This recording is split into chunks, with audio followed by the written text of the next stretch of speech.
چلا اب یہاں چونٹیوں سے متعلق گفتگو کے بعد آگے یہاں شیخ کیلانی صاحب کے اقتباس حدود سے متعلق بھی ہم پڑھ لیں، اس کے بعد سائنس کی دنیا کی طرف آئیں گے کہ اس کے بعد تذکرہ ہے کہ ایک موقع پر حدود کو گم پایا، اس کو تلاش کیا اور پوچھا کہ کہاں ہے، میں اسے دیکھ نہیں رہا ہوں، اگر وہ غائب ہے اور بلا عذر غائب ہے تو میں اس کو سزا دوں گا یا ذبح کر دوں گا۔ پھر وہ سبا کے یہاں سے خبر لایا اور پھر اسی کے ہاتھ سے حضرت سلیمان علیہ السلام نے ملکہ سبا کو خط بھیجا۔ سیدنا سلیمان علیہ السلام کو کسی موقع پر حدود کی ضرورت محسوس ہوئی۔ حدود کے متعلق مشہور ہے کہ جس مقام پر پانی سطح زمین سے نزدیک تر ہو اسے معلوم ہو جاتا ہے۔ اللہ بہتر جانتا ہے کہ انہیں یہی ضرورت تھی یا کچھ اور تھی۔ انہوں نے پرندوں کے لشکر میں ہدہد کو تلاش کیا لیکن وہ وہاں نہ ملا۔ آپ کو اس بات کا سخت رنج ہوا اور فرمایا کہ یہ تو وہ اپنی غیر حاضری کی معقول وجہ پیش کرے ورنہ میں اسے سخت سزا دوں گا یا ذبح ہی کر ڈالوں گا۔ اب یہاں ہدہد کی ایک صلاحیت بیان کی گئی ہے۔ قرآن نے ایسی بعض صلاحیتوں کو، جیسے مثال کے طور پر حدیثوں میں کتا پالنے کی اجازت دی گئی ہے 3 مقصد سے، اور کہا گیا ہے کہ ان کے علاوہ جو کتا پالتا ہے اس گھر میں رحمت کے فرشتے نہیں جاتے، ہاں، اور اس کے نقصانات بتائیں، اس کو روزانہ 1 قیرات اس کا اجر و ثواب کم ہوتا ہے۔ شکاری کتا، نگرانی کے لیے کتا، ریوڑ کی حفاظت کے لیے، غلے کی حفاظت کے لیے کتا رکھنا، اس میں اشارہ ہے۔ قرآن نے بھی شکاری کتوں کا ذکر کیا، مکلبین، جس کو ٹریننگ دی گئی ہو۔ قرآن اور حدیث کے ان مضامین سے پتہ چلتا ہے کہ کتوں میں یہ صلاحیت ہے کہ آپ ان کو ٹریننگ دے سکتے ہیں۔ معلمین، کلب معلم کہتے ہیں۔ سورہ مائدہ میں آپ دیکھیے کہ کلب معلم کو آپ اس کے ذریعے سے شکار کریں تو اس کا کھانا جائز ہے۔ حدیث میں آداب بتائے، بسم اللہ کر کے اگر آپ نے چھوڑا ہے، کتا گیا ہے، شکار کو روک رکھا ہے تو آپ کھا سکتے ہیں۔ اگر اس نے خود اس میں سے کھا لیا تو اس کا مطلب اس نے آپ کے لیے نہیں، اپنے لیے شکار کیا ہے۔ یہ دیکھیے حدیثوں میں موجود ہے۔ 1400 سال پہلے یہ بتایا جا رہا ہے کہ کتوں میں یہ صلاحیت ہے، بعض پرندوں میں یہ صلاحیت ہے۔ ہدہد کے اس قصے میں سمجھ میں آتا ہے کہ حضرت سلیمان علیہ السلام اس کو کس کام کے لیے استعمال کر رہے ہیں۔ اسی تناظر میں آپ دیکھیے کہ ماضی میں جب خط و کتابت کا وہ ذریعہ جو پوسٹ آفس وغیرہ کی شکل میں نہیں تھا، آج تو موبائل آ گیا، ہاں، اس سے پہلے خطوط اور مراسلت کے ذریعے میں ایک مشہور اور معروف رائج ذریعہ تھا کہ کبوتروں کو ٹرینڈ کیا جاتا تھا اور کبوتروں کے ذریعے سے پیغام اور خط بھیجا جاتا تھا، پیغام رسانی کا کام لیا جاتا تھا۔ آپ دیکھ رہے ہیں کہ ان پرندوں جانوروں میں الگ الگ صلاحیتیں ہیں۔ آج ڈاگ اسکواڈ ہوتا ہے پولیس محکموں میں، ہر حکومت کے پاس ان کو خصوصی تربیت دی جاتی ہے۔ کتا سونگ کر بتا دیتا ہے کہ کس ٹرک میں یا کس کے جیب میں نشہ آور چیز ہے یا کوئی ایسی چیز ہے جو دھماکہ خیز اشیاء ہیں، بم وغیرہ، بم وسفوٹک اشیاء ہیں۔ کتے سونگ کر بتا دیتے ہیں، چوروں کا پتہ لگا لیتے ہیں۔ ایک گمشدہ انسان کی کسی ایک چیز کو سنگھا کر، کپڑے کو یا اس کی کوئی پائی جانے والی نشانی کو سنگھانے کے بعد اس کو چھوڑا جاتا ہے تو وہ راستوں پر اس بو کا تعاقب کرتا کرتا اس شخص تک پہنچ جاتا ہے جہاں سے وہ خوشبو نکلی تھی۔ یہ کیا معمولی بات ہے؟ یہ چھوٹی بات ہے؟ آپ ان آیتوں اور حدیثوں کے مضامین، میں نے کتے کی مثال دی، یہاں ہدہد کا تذکرہ ہے، چونٹی کا ذکر ہے، شہد کی مکھی کا تذکرہ ہے۔ قرآن و حدیث میں ان کے اشارات یا تذکرے موجود ہیں۔ اللہ تبارک و تعالیٰ نے ان جانوروں میں الگ الگ صلاحیتیں دی ہیں۔ ان صلاحیتوں کے ساتھ ان کو ایک طرف انسان کا معاون بنایا، مددگار بنایا، نعمت دی، دوسری طرف انسانوں کو بہت سارے جانوروں کے ذریعے سے مختلف چیزوں پہ غور و فکر کر کے ایجادات کرنے کی تعلیم بھی دی۔ میڈیکل سائنس میں اور دوسری چیزوں میں، یا دنیا کے آلات کی تشکیل میں جانوروں کی رہنمائی کا بہت بڑا اثر مانا جاتا ہے۔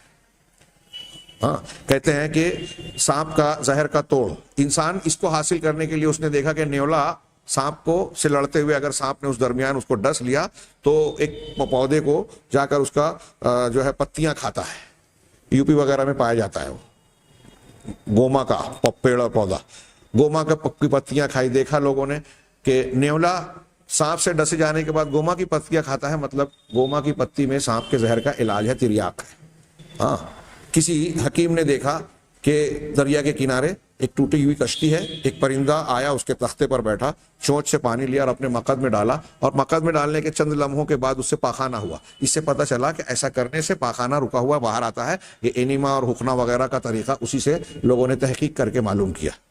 جیسا کہ یہ جو میں اشارہ کر رہا ہوں، آپ دیکھیے پچھلے درس میں نے تذکرہ کیا تھا کہ قابیل نے حابیل کو قتل کیا، لاش کو ٹھکانے کیسے لگائے سمجھ میں نہیں آ رہا تھا۔ اللہ نے ایک کوا بھیجا، کوا ایک مردہ کوے کو دفن کرتا ہے۔ قابیل نے اسے دیکھا اور اس کو پتہ چلا کہ مجھے بھی زمین کو کھود کر اپنے بھائی کی لاش کو گاڑ دینا چاہیے، دفن کر دینا چاہیے۔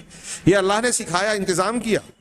تو ان پرندوں درندوں اور جانوروں کے ذریعے سے بہت کچھ انسان سیکھتا ہے. گویا قدرت نے ان کو مددگار بھی بنایا اور ان کا معلم بھی ایک طریقے سے بنایا کہ اپنی دماغ کو صلاحیت کو استعمال میں لا کر ان میں غور و فکر کر کے معلوم کیجئے. اب جیسے یہاں ہدہد کا تذکرہ ہے, آج تو ڈسکوری چینل, نیشنل جغرافی, یہ ایسے چینل پائے جاتے ہیں جس میں جانوروں, پرندوں, کیڑے مکوڑوں اور بہت سارے مخلوقات کے متعلق بہت ساری تحقیقات پیش کی جاتی ہیں شکل و صورت اور تصویروں کے ساتھ, واقعات کے ساتھ میں کہ کس جانور میں کیسی صلاحیت پائی جاتی ہے, کیسی عجیب و غریب دنیا ہے. پہلے ان معلومات کے ذرائع کم تھے. حیات الحیوان دمیری کی بڑی مشہور تھی اور عجیب و غریب معلومات اس میں تھی, لیکن حیات الحیوان دمیری کی جو کتاب پہلے مشہور تھی, آج کی جدید تحقیقات کی روشنی میں ان میں سے بہت ساری چیزیں رد کی جا چکی ہیں. لیکن علم کی یہ سفر انسان نے جو بھی طے کیا, پہلے کی تحقیق, بعد کی تحقیق اور بعد کی تحقیق مزید بعد کی تحقیق سے رد ہوتی رہی ہے, لیکن قرآن کا بیان, حدیثوں کا بیان اپنی جگہ اٹل رہا. اور بعد میں علمی تحقیقات کو یہ اعتراف کرنا پڑا جب بھی بالغ بلوغت کو پہنچی, جس شعبہ فن میں, شعبہ علم میں علم نے ترقی کی, تو آخر میں یہ نتیجہ پہنچا کہ اس نے قبول کیا کہ ہم غلط تھے, قرآن حدیث اپنی جگہ صحیح ہے. یہ جو ہدہد سے متعلق اس کی کچھ صلاحیت کا تذکرہ کیا, سلیمان علیہ السلام اس کی خبر لے رہے ہیں, اس سے وہ خبر دے رہا ہے. یہاں اور بھی کئی باتیں اس آیت میں ہماری ایمانیات سے متعلق, اسلامی عقیدے سے متعلق ثابت ہوتی ہیں. ایک چیز اور بھی کہ قرآن کا جملہ ہے کہ ہدہد نے جب آ کر کہا کہ میں نے احط بما لم تحط به, میں نے وہ چیز جان لی ہے جو آپ کو جس کا علم نہیں ہے. ایک نبی کو جو بات معلوم نہیں ہے وہ ہدہد کو معلوم ہو گئی. انبیاء کرام کے بارے میں عالم الغیب ہونے کا تصور کتنا شدید طور سے رد ہو رہا ہے. ایک پرندہ وہ بتا رہا ہے جو سلیمان علیہ السلام کہہ رہے ہیں مجھے. اب حضرت سلیمان کہہ رہے ہیں کہ میں تحقیق کر کے ابھی معلوم کرتا ہوں تمہاری بات سچی ہے کہ جھوٹی ہے. اگر عالم الغیب ہوتے تو تحقیق کرنے کی کیا ضرورت ہوتی, اور ہدہد سے یہ کیوں کہتے؟ اس سے پہلے یہ بھی کہا کہ ہدہد اگر کوئی عذر لایا تو ٹھیک, ورنہ میں اسے سزا دوں گا. یہ حاکم کا طریقہ ہے, اصول ہے کہ اگر آپ کے سامنے کسی کی شکایت ہو یا کسی کے بارے میں بدگمانی معلوم ہو کہ یہ میری نافرمانی کر رہا ہے, یہ میرے خلاف جا رہا ہے, تو اس پر اس کے خلاف کوئی قدم اٹھانے سے پہلے, کوئی فیصلہ تک, نتیجے تک پہنچنے سے پہلے معلوم کیا جائے کہ کہیں اس کی اس نافرمانی, جس کو ہم نافرمانی سمجھ رہے ہیں, اس کے پیچھے کوئی عذر تو نہیں ہے, کوئی وجہ تو نہیں ہے. اگر معقول وجہ ہو تو پھر اسے چھوڑا جا سکتا ہے, بلکہ بعض اوقات انعام کا بھی مستحق ہوگا. یہاں ہدہد کو حضرت سلیمان کہہ رہے ہیں کہ وہ سزا کا مستحق ہے, لیکن اگر معقول عذر لایا تو پھر کوئی بات نہیں. اور اس نے معقول عذر اور خبر پیش کی تو حضرت سلیمان علیہ السلام نے وہ کارروائی کی جو اس کی خبر کا تقاضا تھا, اسے کوئی سزا نہیں دی. اس میں اہل حکومت اور اہل سلطنت کا بھی کے لیے بھی قانون کا ذکر ملتا ہے. سیدنا سلیمان علیہ السلام کی سلطنت, یہ کہہ رہے ہیں آگے کہتے ہیں کہ حضرت سلیمان کی سلطنت فلسطین, شرق اردن اور شام کے کچھ علاقے پر مشتمل تھی. افریقہ میں بھی حبشہ اور مصر کا کچھ حصہ آپ کے زیر نگی تھا, لیکن جنوبی یمن کا علاقہ آپ کی سلطنت سے بہت دور تھا. اہل سبا کے متعلق ہدہد کی اطلاع, ہدہد سیدنا سلیمان کے لشکر سے غائب ہو کر یمن کے علاقے سبا میں پہنچا. یہاں کے لوگ تجارت پیشہ اور آسودہ حال تھے. کچھ دیر بعد ہدہد سلیمان علیہ السلام کے پاس حاضر ہو گیا اور کہنے لگا کہ میں اہل سبا کے کچھ ایسے یقینی حالات معلوم کر کے آ رہا ہوں جن کی تاحال آپ کو کچھ خبر نہیں ہے, اور وہ یقینی خبر ہے کہ سبا کا ملک ایک زرخیز شاداب. یہاں سبا کے ملک سے متعلق خبریں ہیں, ان کے شرک کا تذکرہ ہے, پھر ان کے بارے میں سلیمان علیہ السلام کو ابھارنے کی بات ہے. ہم اس کو چھوڑتے ہیں, آگے بڑھتے ہیں کہ سلیمان علیہ السلام کا یہاں 2-3 چیزوں کی حاشیہ میں چھوڑ رہا ہوں اور آگے بڑھ رہا ہوں کہ ہدہد نے جو ہے سچی خبر دی تھی, یہ تحقیق بھی ہو گئی, واضح بھی ہو گیا. 28 نمبر کے حاشیے میں شیخ کہتے ہیں, شیخ عبد الرحمن کیلانی, کہ سیدنا سلیمان علیہ السلام کا ہدہد کے ذریعے ملکہ سبا کو خط بھیجنا. سلیمان علیہ السلام نے ہدہد کا جواب یا اس کی معذرت سن کر فرمایا, میں تمہیں ایک خط لکھ کر دیتا ہوں, یہ خط لے جا کر دربار میں ملکہ اور اس کے درباریوں کے سامنے پھینک دو, پھر انتظار کی خاطر ایک طرف ہٹ جاؤ, پھر دیکھنا کہ اس خط کا ان پر رد عمل کیا ہوتا ہے, اور واپس آ کر مجھے اس رد عمل کے متعلق اطلاع بھی دو. اس سے جہاں یہ بات معلوم ہو جائے گی کہ اس یقینی خبر کو ہم تک پہنچانے میں کہاں تک سچے ہو, وہاں ان لوگوں کے رد عمل سے یہ بھی معلوم ہو جائے گا کہ وہ لوگ کس ذہنیت کے مالک ہیں. اگلا حاشیہ یہ ہے کہ ہدہد کی عقلی تعویل اور اس کا جواب بڑا پیارا ہے, میں اس لیے تیزی سے پیش کر رہا ہوں کم وقت میں سمیٹنے کے لیے. بعض عقل پرستوں نے اس ہدہد کی پیغام رسانی کے قصے کو بھی عقل کے مطابق بنانے کی کوشش فرمائی ہے. میں نے ابھی بتایا کہ کبوتروں کو استعمال کیا جاتا تھا, وہ تو ہمارا دیکھا ہوا آنکھوں دیکھا معاملہ ہے. ان لوگوں نے طیر سے طیارے مراد لیا. ان کا کہنا یہ ہے کہ یہ ہدہد اس طیارے کا پائلٹ تھا, حضرت سلیمان علیہ السلام کے جو طیر تھا پرندوں کی جگہ انہوں نے طیر کو طائر بنا دیا اور حدود کو کہا کہ اس طائر کا یا اس طیارے کا پائلٹ تھا. اور جن لوگوں نے طیر کے معنی طیارہ لینا حماقت سمجھا وہ کہتے ہیں کہ حدود کسی فوجی افسر کا نام تھا. اور یہ دستور ہر جگہ پایا جاتا ہے کہ لوگ بعض انسانوں کے نام درختوں یا پرندوں کے نام پر رکھ لیتے ہیں. اس توجیہ میں یہاں تک تو بات کسی حد تک قابل تسلیم ہے. اب مشکل یہ پیش آتی ہے کہ سلیمان علیہ السلام اگر یہ مان لیں تو مشکل یہ پیش آئے گی کہ سلیمان علیہ السلام حدود سے کہتے ہیں کہ میرا یہ خط لے جا اور ان کے آگے پھینک دے یا ڈال دے. فَأَلْقِهْ إِلَيْهِمْ قرآن کا جملہ ہے. یہ کام پرندہ تو کر سکتا ہے لیکن کوئی انسان سفیر کی حیثیت سے جا کر اگر ایسا کام کرے تو یہ انتہائی بدتمیزی کی بات ہوگی جو میں نے بھی ذکر کی. ہاں اور کچھ عجب نہیں کہ وہ اس بدتمیزی کی پاداش میں قید میں ڈال دیا جائے یا قتل ہی کر ڈالا جائے. آداب سلطنت اور آداب دربار کے بالکل خلاف مانا جائے گا. آداب سفارت کے بھی خلاف ہوگا کہ کوئی اس طریقے سے سفیر کرے.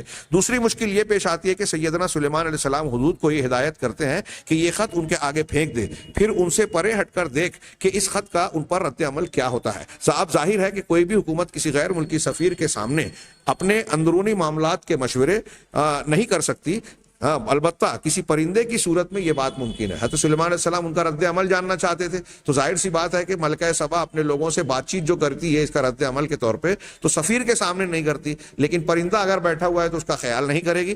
ہمارے خیال میں ان لوگوں کی یہ تعویلات خود ان کی اپنی ذات کو بھی مطمئن نہیں کر سکتی. یہ جو تعویل کر رہے ہیں یہ خود بھی مطمئن نہیں ہو سکتے, چہ جائے کہ دوسرے ان سے مطمئن ہو, کیونکہ قرآن کے الفاظ واضح طور پر ایسے لوگوں کی تعویلات کی تردید کرتے ہیں.